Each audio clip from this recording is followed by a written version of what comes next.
जिसमें छाते कोड़े फांसियाँ सब कुछ शामिल है कि पाकिस्तान पीपल्स पार्टी समझी थी कि जो आइन शहीद जुल्फ़िकार अली भुट्टो ने इस कौम को दिया वो एक ज़मानत है इस मुल्क की वफाकियत के लिए, और जो जो प्रोविजंस इलेक्शन कमीशन के हवाले से कॉन्स्टिट्यूशन में मौजूद हैं, पाकिस्तान पीपल्स पार्टी समझती है कि उन पर अमल दरामद होना चाहिए। बिलखुसूस जो आर्टिकल 224 है वो एक वक्त मुतय्यन करता है कि जब असेंबली डिज़ोल्व हो जाएगी तो उस 224 में जो मुद्दत दी गई है उस मुद्दत के अंदर इंतखाबात होने चाहिए। आज हमारी जो मुलाकात हुई इलेक्शन कमीशन ऑफ पाकिस्तान से और जो हमने मौक़िफ़ अपनाया वहाँ पे कि पाकिस्तान पीपल्स पार्टी ये चाहती है कि इलेक्शन कमीशन ऑफ पाकिस्तान नए इलेक्शन की डेट दे और उसके लिए शेड्यूल दे कि कौम में बहुत इज़्तिराब है, बेचैनी है, और उसके लिए बहुत ज़रूरी है कि नए इंतखाबात के लिए डेट दी जाए और उसका शेड्यूल दिया जाए। इलेक्शन कमीशन ने हमारा मौक़िफ़ सुना और उन्होंने कहा कि हम इस पे अपनी मीटिंग्स करेंगे और आपको कन्वे करेंगे। तो हम समझते हैं कि इलेक्शन डेट देना बहुत ज़रूरी है और आइन की जो प्रोविजंस हैं उनको मद्देनज़र रखते हुए इलेक्शन डेट दी जाए। ये हमारी गुफ्तगू शनीद हुई है और उन्होंने कहा कि हम आपको अपनी मीटिंग के बाद मुत्तला कर देंगे। ये बुनियादी नुक्ता हमारा ये था जिस पे हमारा इसरार भी है, पीपल्स पार्टी का मौक़िफ़ भी है कि इंतखाबात आइन की दी हुई मुद्दत के अंदर होने चाहिए। आप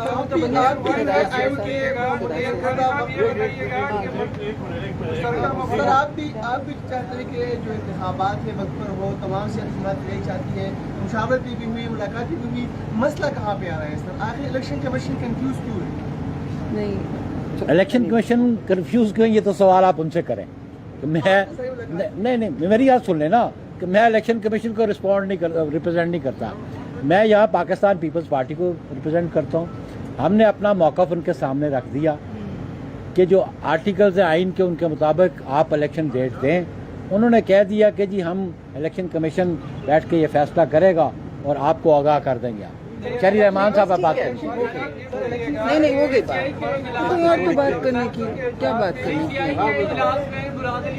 मौजूद थे, क्या उस दिन पीपल्स पार्टी को ये इदराक नहीं था कि हल्का बंदी की वजह से आप इंतखाबात डिले हो सकते हैं? तो उस दिन क्यों हिदायत? मैं अकेला मौजूद नहीं था, पूरे मैं आ जाता। मैं पहले इसका जवाब दे चुका हूँ। अगर आपने नहीं, हमने डिफ़िकल्टी रिमूव की थी।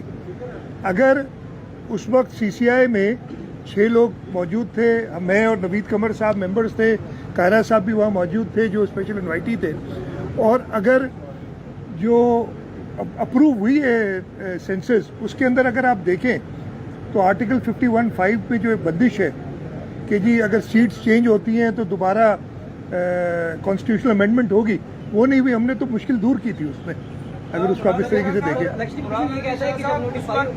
इलेक्शन कमीशन ने हल्का बंदियों के मामले पे अपने खदशात का इजहार किया था कि अगर ये मामला हुआ तो इलेक्शन डिले होंगे, फिर भी पीपल्स पार्टी ने जाके देखिए मैं फिर से रिपीट करता हूँ कि इलेक्शन कमीशन के खदशात हैं, उनका जवाब वही देंगे कि उनके क्या खदशात थे, क्या जवाब थे। हम आपको बता रहे हैं सेंसस हो गए थे, सेंसस के फाइनल नंबर्स उन्होंने हमें प्रोविंस वाइज दिए। उन प्रोविंस वाइज नंबर्स पे हमारी जो कॉन्स्टिट्यूशनल अमेंडमेंट की ज़रूरत नहीं थी, तो कोई कदगन नहीं थी इलेक्शंस टाइम पे होने की। इलेक्शन कमीशन ये भी कहता है कि एक तरफ ये बताएं अभी जी आप सारे करेंगे। ये बताएं कि 90 दिन का आपका मुतालबा, 90 दिन का पीटीआई का मुतालबा, 90 दिन का बाकी सियासी जमातें भी, तो ये तो 4 महीने ले चुके हैं। इसके बाद अगर डिले होता है तो क्या आप इंतखाबी अमल में शामिल होंगे? देखिए नहीं, उसके लिए हमारी सेंट्रल एग्जीक्यूटिव कमेटी की मीटिंग होगी। जो भी जवाब हमें इलेक्शन कमीशन देगा, हमारी जो कराची में 25 अगस्त को मीटिंग हुई थी उसमें यह फैसला था कि इलेक्शन कमीशन आज की मीटिंग के बाद जो हमें रिस्पॉन्ड करेगा उसको हमारी CEC की मीटिंग लाहौर में होगी और उसमें हम फैसला करेंगे हमारा अगला लाया अमल क्या होगा। एक सेकंड, इसी सवाल के जवाब को थोड़ा क्लैरिफाई कर दूं मैं कि देखिए, हमने इलेक्शन कमीशन से ये भी कहा कि जो डिलिमिटेशन है वो इतनी एक्सटेंसिव नहीं होनी, क्योंकि सूबों के अंदर जो है वो वही सीटें रहनी है जो कि पहले थी। तो आपको इतना टाइम जो आपने एलैबोरेट दिया है उसकी ज़रूरत नहीं है, और ये काम जो है वो मुख्तसर अरसे में भी हो सकता है। इलेक्शन कमीशन ने हमें अश्योर ये किया कि हम इस बात पे गौर करेंगे और हम हो सकता है कि एक नया डिलिमिटेशन का टाइम टेबल दें। उसके साथ साथ ये भी बात उन्होंने कही कि हम और ये वेरीफाई वही करेंगे, लेकिन जो हमें एश्योरेंस दी गई कि इलेक्शन की तारीख भी उसके बाद अनकरीब हम दे देंगे। इलेक्शन कमीशन सियासी जमातों के ऊपर मामला डाल रहा है, इलेक्शन कमीशन सियासी जमातों के ऊपर मामला डाल रहा है कि सियासी जमातों ने एक तो मरदमशुमारी ताख़ीर से की और दूसरा उसको नोटिफाइड ताख़ीर से किया, और मुतालबा इलेक्शन कमीशन से कर रहे हैं कि आप जल्दी इंतखाबात करें, हमारे लिए मुमकिन नहीं है। देखिए, इस बहस में पढ़ने की ज़रूरत नहीं है कि वो सही है या हम सही हैं। जो हमारा मौक़िफ़ है हमने उनके सामने भी रख दिया और आपके सामने भी। एक मिनट, एक बात सुने।